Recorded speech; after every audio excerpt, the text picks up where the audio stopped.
మన నిజామాబాద్ లో కేవలం 6,550 రూపాయలకి స్వచ్ఛమైన నీటి సర్వీస్ ని Cygnus SR aqua solution AMC services అందిస్తోంది.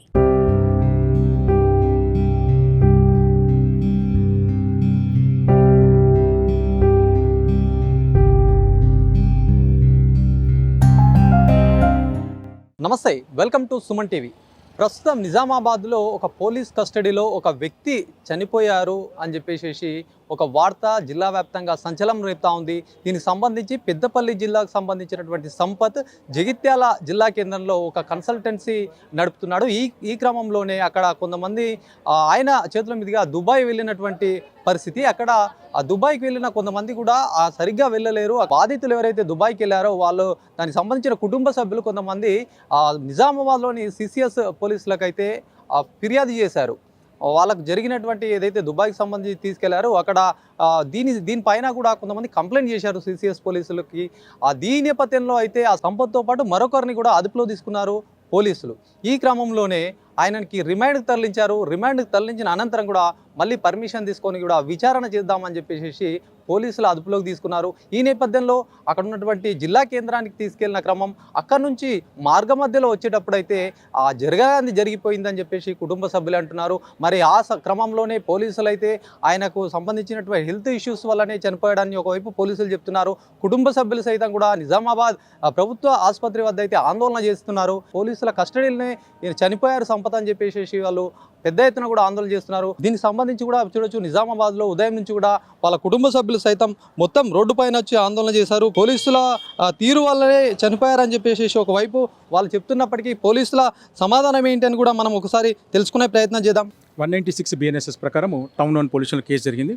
ఇమీడియట్గా కేసు టేకప్ చేసేసి ఇది పోలీస్ కస్టడీలో జరిగింది కాబట్టి ఇది విచారణ అంతా కూడా జ్యుడిషియల్ ఎంక్వైరీ ఉంటుంది కాబట్టి జ్యుడిషియల్ మేజిస్ట్రేట్కి ఇది సమాచారం అందించడం జరిగింది. అదే సేమ్ టైంలో టీమ్ ఆఫ్ డాక్టర్స్తో దీంట్లో పంచనామా అండ్ పోస్ట్ మార్టం ఎగ్జామినేషన్ ఉంటుంది కాబట్టి ముగ్గురు టీమ్ ఆఫ్ డాక్టర్స్ కూడా వాళ్ళకి రిక్వెజిషన్ ఇచ్చి పిలవడం జరిగింది. పంచనామా అండ్ ఇంక్వెస్ట్ నడుస్తూ ఉంది. దీంట్లో ఏదైతే ఉందో ఇంపార్షియల్గా ఇన్వెస్టిగేషన్ నడుస్తుంది. ఫస్ట్ దీనికి ఎవరు కంప్లైంట్ చేశారు సార్? ఈయన పైన ఇట్లా చేశారు అని చెప్పేసి అసలు ఎవరు కంప్లైంట్ చేశారు? ఇది సైబర్ క్రైమ్ పోలీసుకి సంబంధించింది. మేము దాంట్లో విచారణ చేయలేదు. వాళ్ళకి సంబంధించిన కేసు ఆ విచారణలో భాగంగా వాళ్ళు తీసుకొచ్చినట్టే జరిగింది. ఈ సైబర్ క్రైమ్ పోలీస్ స్టేషన్కి మాకి ఇది డిఫరెంట్ పోలీస్ స్టేషన్. ముఖ్యంగా కుటుంబ సభ్యులైతే ఆయన చితకగొట్టారు, 3rd డిగ్రీ కూడా చేశారు కాబట్టి ఇంత ఘాతకం జరిగిందని చెప్పేసి అంటున్నారు.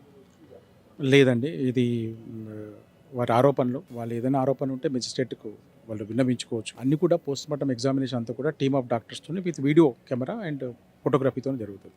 దీంట్లో ఎటువంటి ఇదేమి ఉండదు, అంటే విచారణలు అన్నీ తెలుస్తాయి. అసలు ఎప్పుడు సార్ అంటే ఇది జరిగి అసలు ఇప్పుడు పోలీస్ కస్టడీలో 2 రోజుల క్రితం అయితే ఆయన తీసుకున్నాను అని చెప్తున్నారు.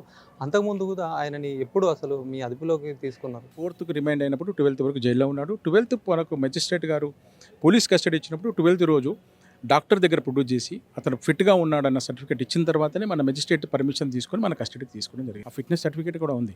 And age only 31 years. అతను నిన్న కూడా వాళ్ళ ఫ్యామిలీని కలిశాడు, నేను అంతా కూడా మాట్లాడాడు, భోజనం చేశాడు, అంతా బాగానే ఉంది. నైట్ కూడా వచ్చాడు. నైట్ వచ్చిన తర్వాత కంప్లైంట్ చేయడం జరిగింది. ఎంటైర్ థింగ్ కూడా సీసీటీవీ కెమెరాలో నిక్షిప్తమై ఉంది. ఏమీ ఇంత ఫిట్గా ఉన్న వ్యక్తి సడన్గా మరి అక్కడ ఏదైతే విచారణ నిమిత్తం అక్కడ చూసుకొని తిరుగు ప్రయాణంలో జరగడం అంటే ఎట్లా చూడొచ్చు? మరి ఇప్పుడు మనం ఏం చెప్పలేమండి.